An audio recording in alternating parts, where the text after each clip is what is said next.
Hello दोस्तों, स्वागत है एक बार फिर से मेरी नई वीडियो में।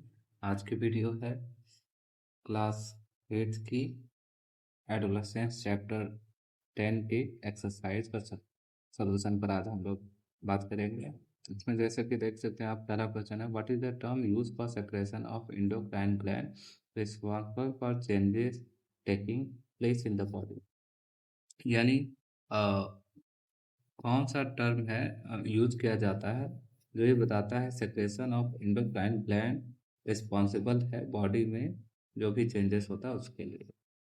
तो वो जो टर्म है जो यूज किया जाता है इसके लिए, आंसर होगा hormones are chemical messenger that transport signal from one cell to another cell. यानी हार्मोन एक ऐसा केमिकल मैसेंजर है जो सिग्नल को एक सेल से दूसरे सेल पे भेजता है। नेक्स्ट क्वेश्चन है कि डिफाइन एडोलसेंस, यानी एडोलसेंस क्या होता है। तो इसका आंसर होगा the period of the life when the body undergoes changes leading to the reproductive maturity is called adolescence. Adolescence begin around the age of 11 and last up to 18 or 19 years of the age. यानी life का वह हिस्सा या वह अवधि समय जब body में चेंज आते हैं जिसमें रिप्रोडक्टिव मेच्योरिटी आती है, इसी को एडोलसेंस कहते हैं। एडोलसेंस की शुरुआत 11 साल से शुरू होकर और 18 से 19 साल पे खत्म होती है। नेक्स्ट क्वेश्चन है, व्हाट इज मेंस्ट्रुएशन। मेंस्ट्रुएशन क्या होता है। In a female reproductive average the ova begin to mature with the onset of the puberty। यानी जो फीमेल रिप्रोडक्टिव ओवरी होता है उसमें जो ओवा होता है मेच्योर होने लगता है जब प्यूबर्टी एज होती है। On ovum mature and released by one of ovary once in about 28 to 30 days। जो ओवम मैच्योर होता है और ओवरी द्वारा 28 से 30 दिन के बीच में इसको रिलीज किया जाता है। During this period wall of the uterus become thick so as to receive the egg. यानी ऐसे पीरियड के दौरान जो यूट्रस का वॉल होता है बहुत ही थिक हो जाता है ताकि एग को रिसीव कर सके। In case it is fertilize and begin to develop. अगर इस केस पे फर्टिलाइज हो जाता है, डेवलप होने लगता है। If fertilization does not occur, the released egg and thickened lining of the uterus along with its blood vessel are set off। और अगर ये फर्टिलाइजेशन उसमें नहीं होता है तो जो रिलीज एग होता है, thicken lining of uterus along with blood vessel are set. यानी ये थिकन लाइनिंग यूट्रस की ब्लड वेसल के साथ सेट ऑफ हो जाती है, जिसकी वजह से क्या होता है, ब्लीडिंग होता है, जिसको मेंस्ट्रुएशन बोलते हैं। Menstruation occurs once in about 28 to 30 days। जो मेंस्ट्रुएशन होता है 28 से 30 दिन के अंदर तक होता है।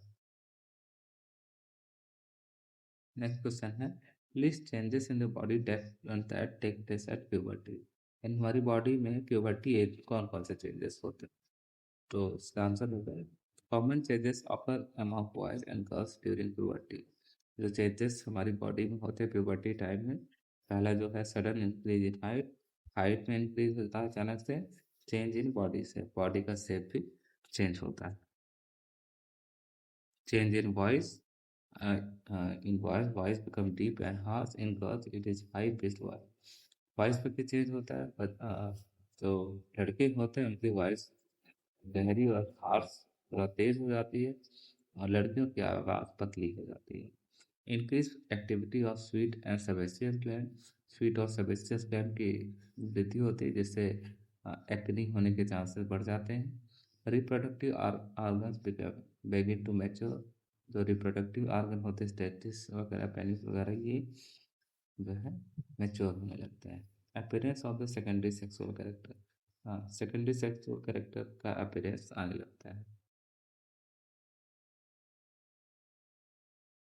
और जो बॉयज़ की बॉडी में चेंजेस आते हैं जैसे कि फेशियल हेयर आ जाता है, बियर्ड आ जाता है, माउस्टेच आ जाता है और आर्म पिट में हेयर डेवलप हो जाता है। अंडर चेस्ट और प्यूबिक रीजन में भी हेयर आ जाता है।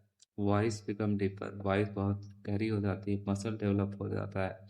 शोल्डर ब्रॉड हो जाते हैं। वेट में चेंज आता है, बढ़ता है वेट। गर्ल्स में जो चेंजेस आते हैं ब्रेस्ट का एनलार्जमेंट होता है, आर्मपिट में भी हेयर डेवलप होते हैं, प्यूबिक रीजन में भी हेयर डेवलप हो जाते हैं, हिप्स ब्रॉडन हो जाते हैं, पेल्विक रीजन भी वाइडन हो जाते हैं।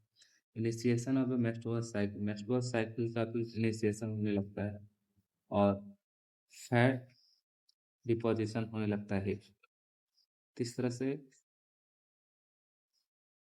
पांचवा क्वेश्चन है, prepare table having two column depicting names of endocrine gland and hormone secreted by them. यानी दो कॉलम बनाना है जिसमें से एंडोक्राइन ग्लैंड और उनसे सेक्रेट होने वाले हार्मोन का नाम है। एंडोक्राइन ग्लैंड जैसे इसमें हो गया पिट्यूटरी ग्लैंड, तो ये कौन सा हार्मोन सेक्रेट करता है? Growth hormone. दूसरा हो गया थायराइड ग्लैंड, तो ये थायरोक्सिन हार्मोन सेक्रेट करता है। Adrenal gland adrenal adrenaline hormone secrete करता है। पैंक्रियास इंसुलिन हाइड्रोन सेक्रेट करता है।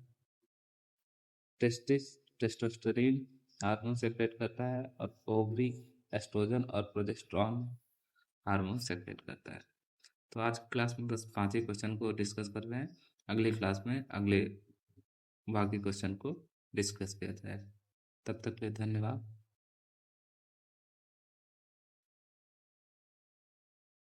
जय हिंद।